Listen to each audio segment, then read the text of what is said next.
Today I'm welcoming to the stage some missionaries who have just returned from Guatemala. I wanted to give it to you fresh because they just got home on last Sunday night, or Monday morning actually, in the wee hours of the morning. So CJ and BJ and John Stannard, would you come forward, please?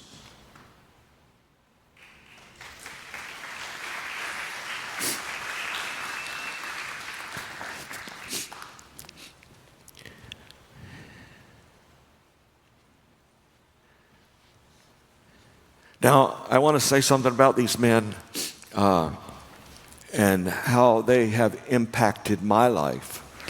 Start with CJ here. CJ, I met CJ many years ago. How long has it been, CJ? 11 years. 11 years. He remembers 11 years. And I met him when I was the pastor at Destin. He was much different then. And God has, you were in rehab then, yeah. And God spoke to your family and your parents, and we prayed for you, and God has done an amazing thing in your life. From darkness to light. Darkness to light. And now he's a contractor, and he is part of a worship team at a church in Niceville that it's called Cross Point Church, and it was a United Methodist church in the past and is no more. It's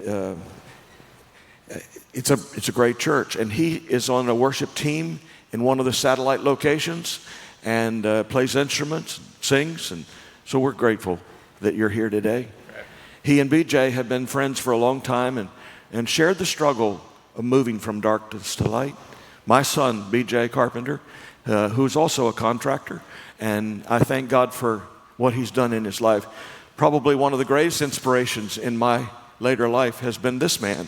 And when I grow up, I want to be like my son.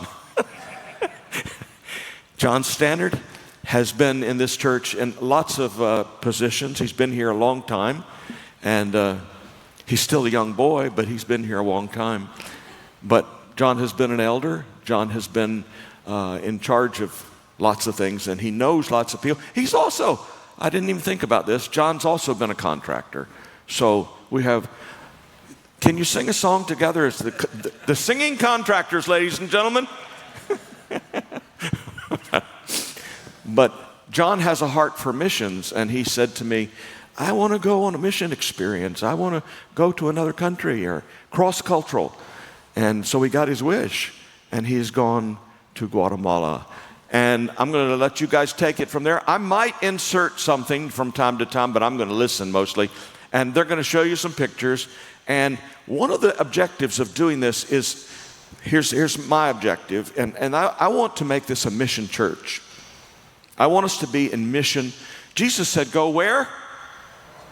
Go at home, tell the story at home, tell it in the state, tell it in the wider audience.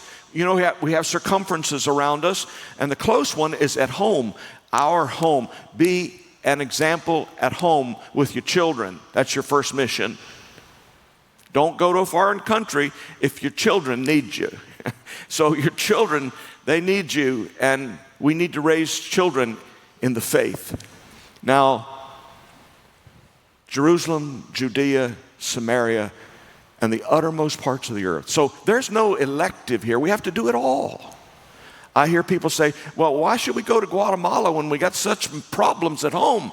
I get that. But Jesus said, go everywhere. Some of us have a heart for overseas. Some of us have a heart. Is Michael Gibson here? There he is. Michael Gibson is a missioner. He's a missionary too, to the streets of this area. And if you want to catch the vision of meeting people where they are, you need to talk to Michael Gibson right there. He's in our church, and he's got the heart for it. God's given him that heart. And I believe in him. Now, when I was here, I came back like the middle of our time away, vacation in July, that I go get off in July, but I came back like on the 15th, I think it was, and I had asked Pastor Isaiah to preach that day. He preached the whole sermon, wonderful sermon, by the way, wasn't it? Fantastic sermon. And he never mentioned what we had talked about previously, and that was a well in a city in Africa that has no water. Everybody in the city has to walk miles to get water. And I said to him at the table, Isaiah, how much does it cost to dig a well? He said, $5,000. I said, well, we're going to tell the people about that. So I did. I told you that it cost $5,000. Every Sunday, there's a basket in front of that place of sacrament where we baptize and where we remember our baptism, and we give to other people outside this church. It's not an offering for this church. It's a gift for people who are in need, whether it's missions, whether it's somebody in this town, it doesn't matter. That's where it goes. And so we give our tithes and offerings in those boxes along the wall. You see those? If you're new, should I take you over to a box and show it to you? I could march around the whole room and show you all of them, but I won't do that. And I just want you to know that that's what we who part of this church, if you're a partner of this church, which anybody can be a partner if you take the covenant seriously of the Jesus life. If you're a partner with Jesus, you're a partner with us. And the partners of this church value those boxes, or you get on your phone and you send your money in. Monthly, weekly, yearly, whatever. God blesses, however he blesses you, because you honor him. Them that honor who? Me, he said. I will honor them. If you don't feel the Lord has honored you, maybe you haven't honored him. But those boxes are for giving. But this is a mission box. This is how we give. It's just straight out to others. And some of that helped these men go to Guatemala. Missions money. Others.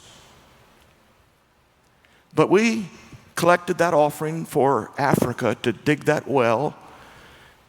I told you it was $5,000.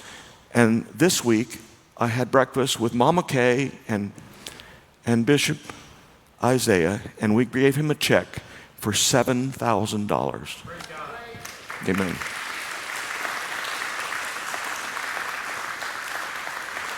We're a small congregation, but we're growing. God will bless our efforts.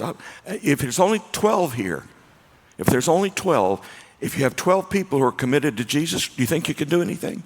Absolutely. That's our story, isn't it? 12 people committed to Jesus. One of them fell away and was replaced by the Apostle Paul, but those 12 men are why we're here.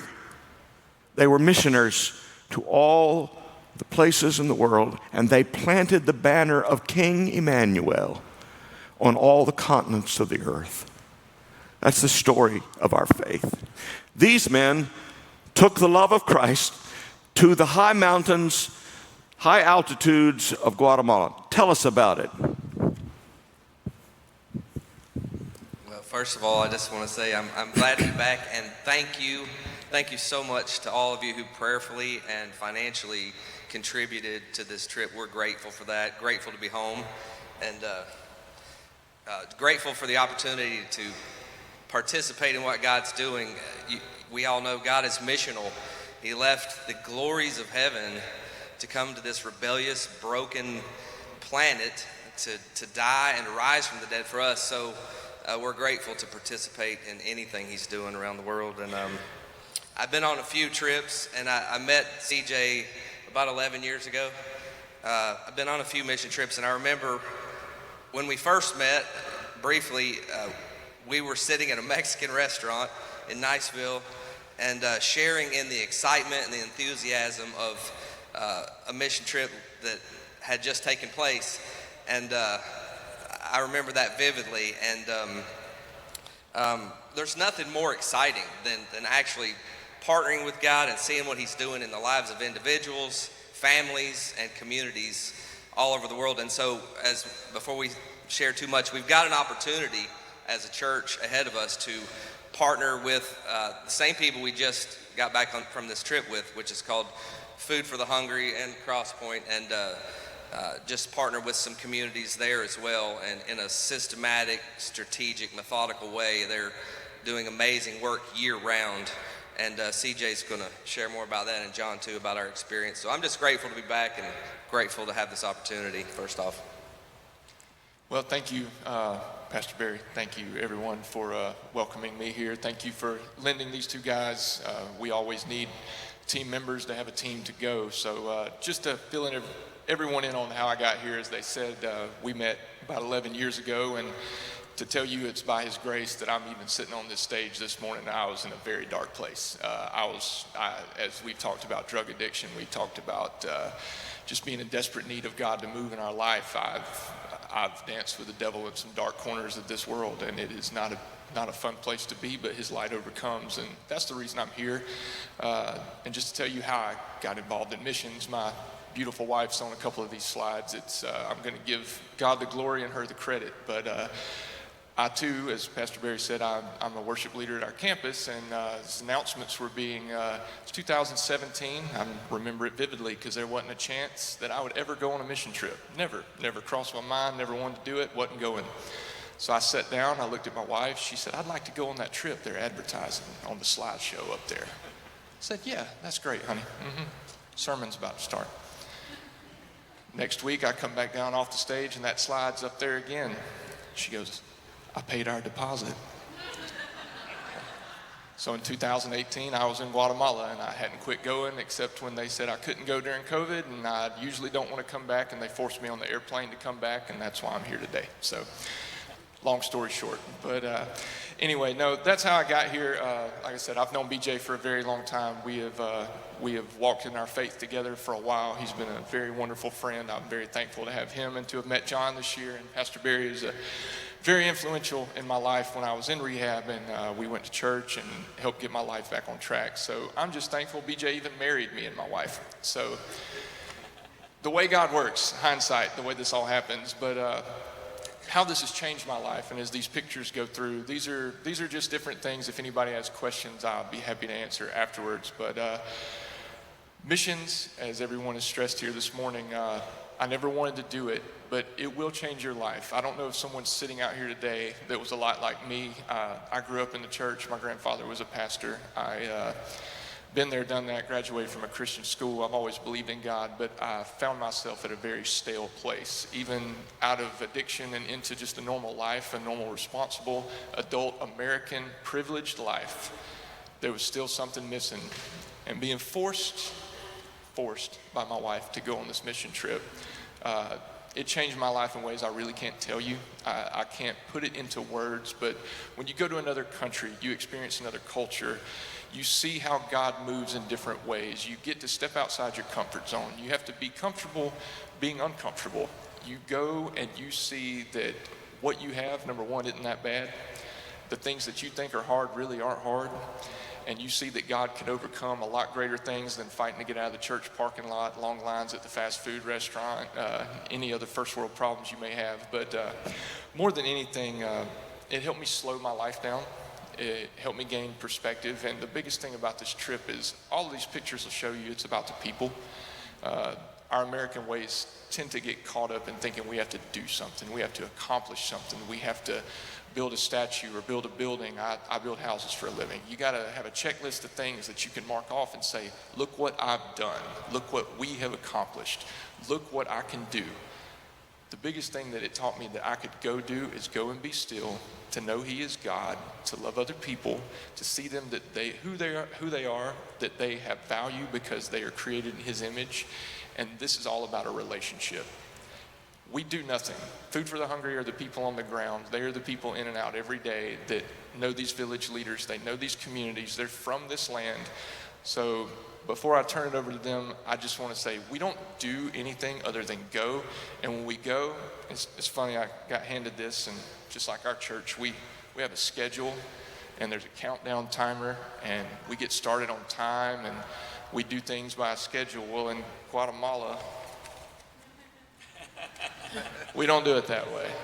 We call it Guatemala time. It might start within an hour of the time suggested. So among many things, it just taught me the most important thing is not the schedule. It's pretty much the words of the last song we sang this morning. It's so much better your way. And if I wanted to do it my way, I wouldn't be sitting here today. I decided to surrender and do it God's way. His way is better. That's why I'm here today. And everything that we do relationally is about building up communities, and it is about helping people who have less than us. And everything we've been given belongs to God, and while we're here on this earth, we have the opportunity to give it back to God by giving to other people and serving other people. So these two first-timers, it's a joy of my life now. I used to go on mission trips. Now I have the privilege of leading mission trips with my wife, and I love to hear and see what happens on people's first experience, so I would love for y'all to hear from them. All right. First of all, a lot of y'all know me, and my comfort zones are, one of them is not right up here right now. But going there and seeing how it does slow down based off of their time and stuff like that.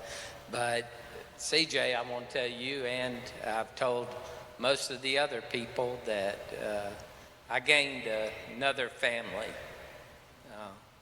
It meant a lot going there. And with them, because at the beginning, I told them right away, 3 days ago I had a stent put in. But every one of them took the time to make sure that I was okay the whole time.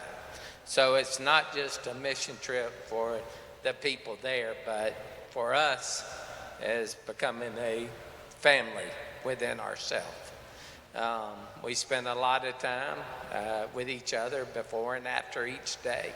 And so you do become very close. I was probably the quietest one of all, but I listen and I watch. But, you know, where that comfort zone was, you know, I told them right off the bat, this is not mine. I wasn't knowing what to expect or anything.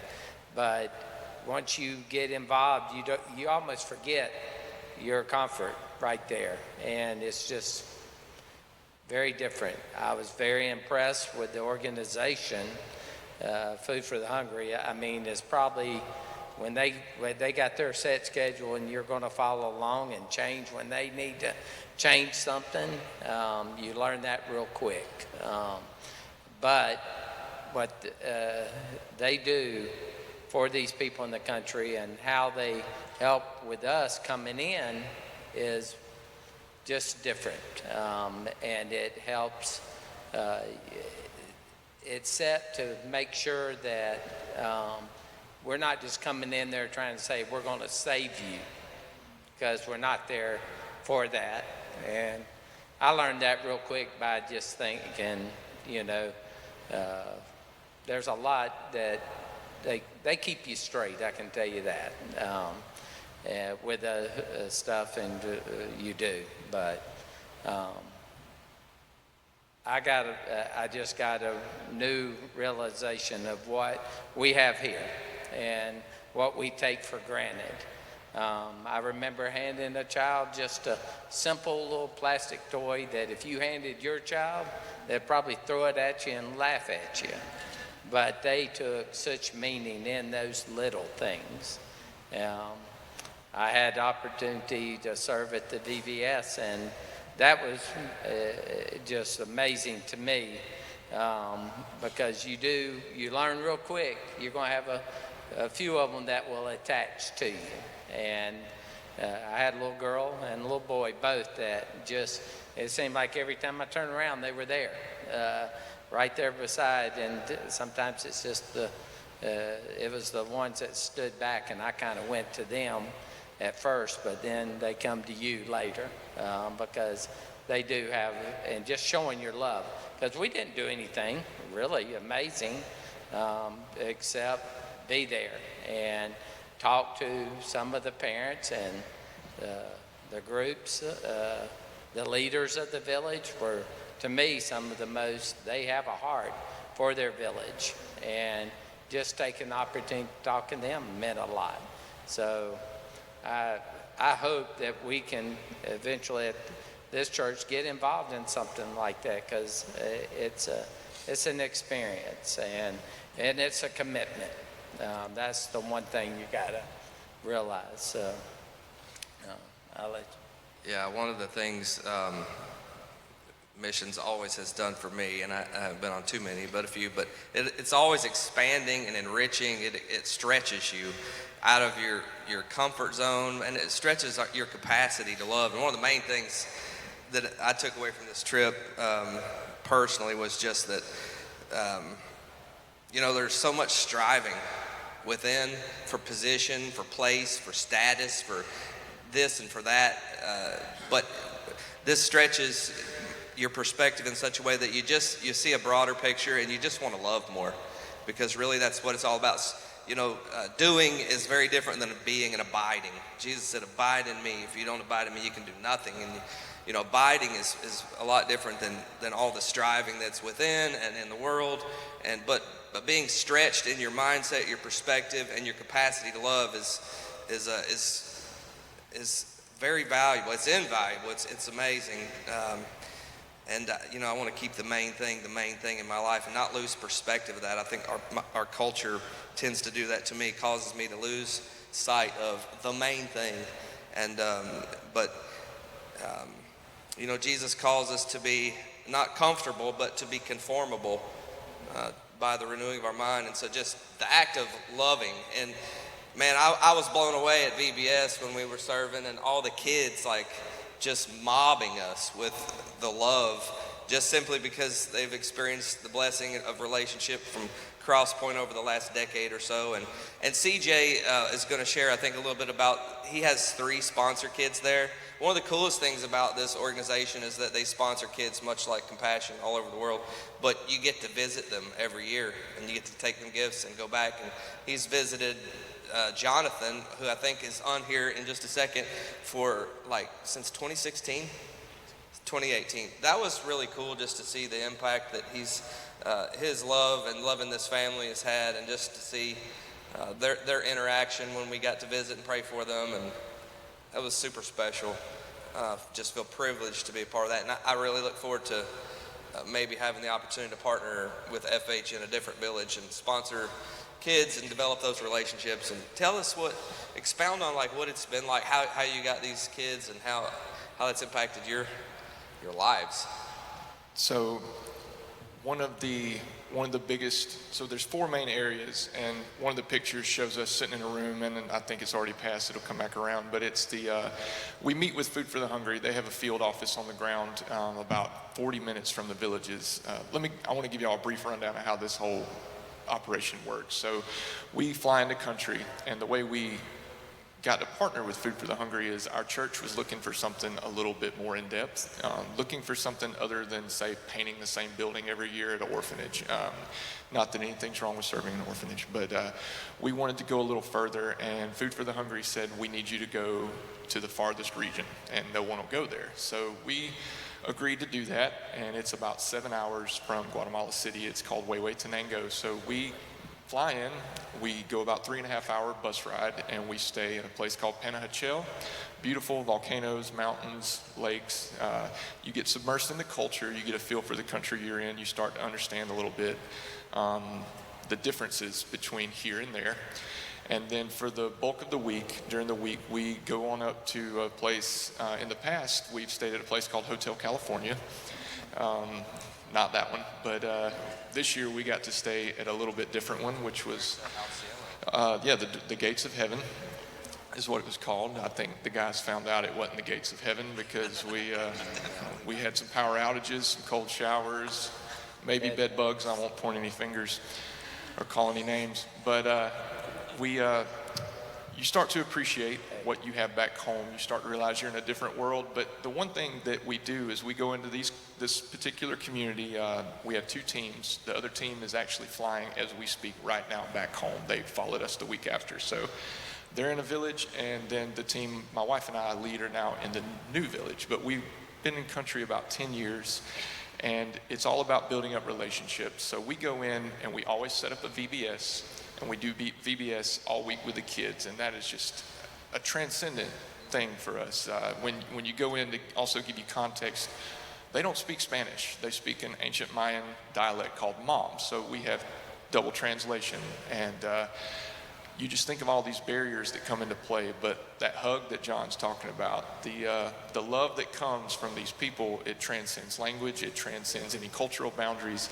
It just knocks everything out of the way, and it comes down to human and the love of God in them. And that's something that makes this trip worth it to me above anything else. Now, there are other needs. We have met water filtration. The water there is not safe. So they set up different ways. It's from agricultural, health and nutrition, child sponsorship, and economic growth. So that is our mission when we go down there, the doing, as some of you like me probably really want to do. When you go somewhere, I have to do something. Well, the doing comes in the need that's identified by Food for the Hungry. So clean water filters has been a big one. That contributes to health. It also contributes financially because they don't have to buy clean water and they don't have to pay for travel to go buy clean water. The same, we've done chicken coops. Not only now do they have food that is, and eggs, they don't have to pay for transportation to go buy eggs. They know they're getting fresh eggs. Their neighbor can buy from them at a cheaper rate, and they can sell at a cheaper rate, but they keep it all in their community. So economic growth is new, and they're all coffee farmers. This year we took them weed eaters because, imagine, surprise, surprise, everybody wants to come to the great star-spangled United States and leave their country behind and come here thinking it's so much better and so much more wonderful. And it's leaving that country in a great need for workers. It's leaving families without fathers. It's leaving communities without leaders. So any way that they can identify that we can supplement and offset a need, that's what we go and do outside of the Vacation Bible School, outside of the loving and the relationship building. So this year we gave weed eaters. That will help supplement the lack of workers that they have. We have also helped build raised garden beds, multiple other, the goal is ultimately self-sustainability. This year we were recognized for contributing to an extra school building. We have built bathrooms for sanitary purposes and several other things over the years, but the goal is for them to come up with half of the money. Through Food for the Hungry, we come up with the other half of the money. That way they're invested in their own community as well. And then we also we can't go down there and be Santa Claus. We can't go down there and just throw money at a problem and do the American thing and say, here's your need, y'all are stupid, we fixed it, have a nice day, God bless, be well, see you later, bye. So it's about the relationship. It's about building them up so that they can stand on their own 2 feet. It's, what's our cliche? Give a man a fish, he'll eat for a day. Teach a man to fish, he'll eat the rest of his life. So it's not that we're teaching them so much as we're the hands and feet that get to go and have the privilege to be with these people and help meet the need that has been identified by their own people. So you can have that full rundown if you have any more questions, but just so you gain an understanding of what partnering with Food for the Hungry does. They're the ones who identify this. They're the ones who tell us where to go.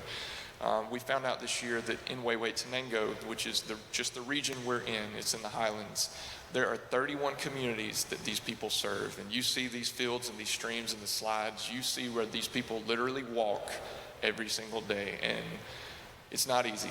It's not easy at all for us. We're all pretty much flatlanders. You go up there, we peak 10,000 feet in some areas above sea level, and walking up the stairs to get in the bus will take the wind out of you.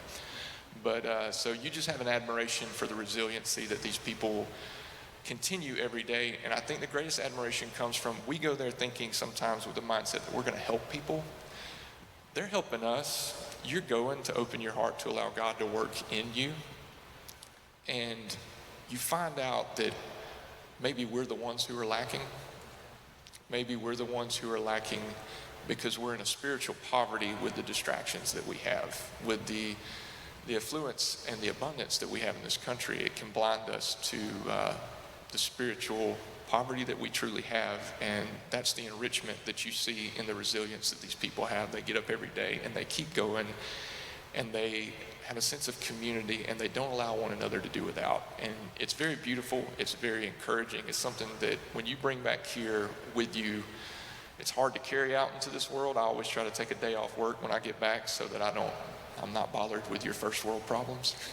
It's a hard thing to swallow immediately. It's a culture shock. But partnering with Food for the Hungry is it's very rewarding.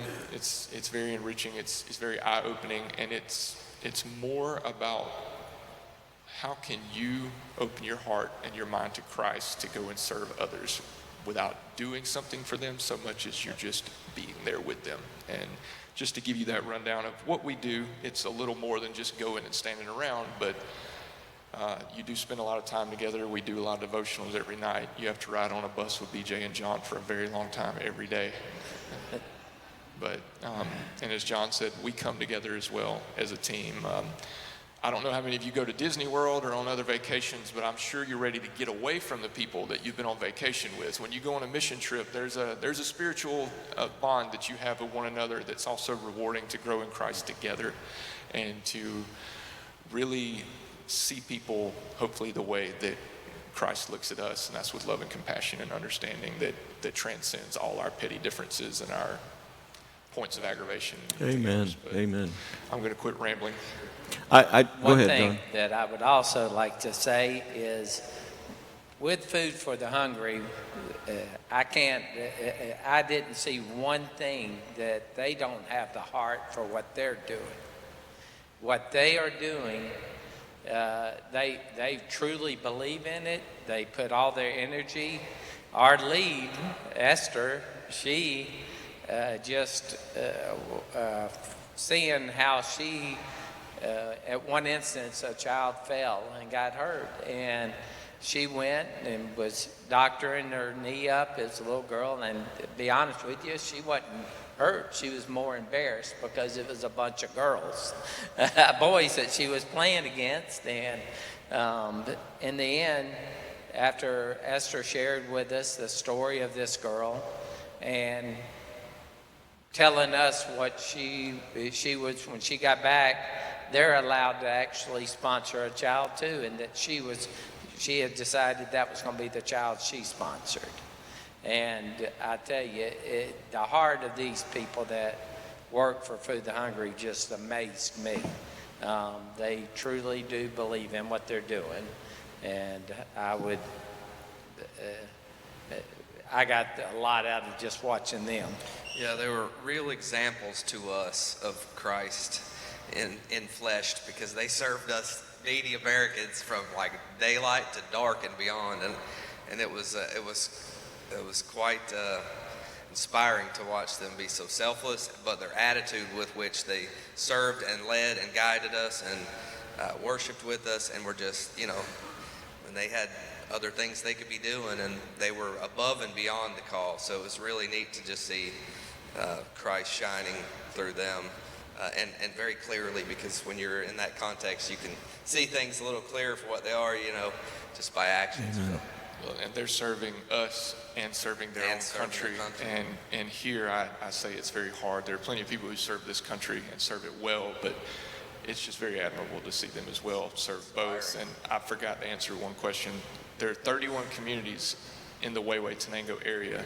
There are 27 that do not have a church partnership, the way that our church partners with Food for the Hungry. So there are 27 communities lacking that, and there are in abundance thousands of children who are not sponsored. So there's people that are called to go, and there's people that are called to support. And I would say if you are not called to go, or you're unable to go, you can always sponsor a child. And sponsoring these children, I forgot to answer BJ's question. I have 3, my wife and I have 3 we've had since we first went, and to get to grow and meet their family, be welcomed into their home, and to interact with them and see them grow up I can't even put into words how rewarding that is, but it's also for you as well. If you want to sponsor a child and go, you get to meet them. If you want to sponsor a child and you can't go, I will FaceTime you from the mountaintop, and you will get to meet your child face to face and see that they are real and they're appreciative, and nothing can excite them more than to be a part of that sponsorship program. That's beautiful. Well, we could talk a long time, and if you want to take them out to eat today, I'm sure they would love that. There's beans, please. Huh? No beans, please. No beans. There's a lot of Mexican restaurants around that you might want to enjoy. But this is just a microcosm of the mission opportunities. It's a small, small part of the world. BJ, you've been to what countries? So I think my first trip was Haiti, Tanzania, Jamaica, India, and then this was a special trip. Each trip has been different, but this is a special trip because, like CJ said, it's a relational focus. Every trip has had a different aspect of focus, but this was very unique, going to Guatemala. And there were 10 people on this trip, right? 10 people. I remember taking a group of 17 people to Brazil. We worked in the favelas, which is the slums. On one side of a hill could be 100,000 people. And they lived in, if they had a piece of cardboard, that was building material. And they would cover their house with it. But one of the girls, young girl, college student who went with us that time, is now a director of missions. It lit a fire in her heart, and she became a full-time part of the church directing missions. So give thanks to God for what He has done for these men. Let's welcome them. Thank God for them.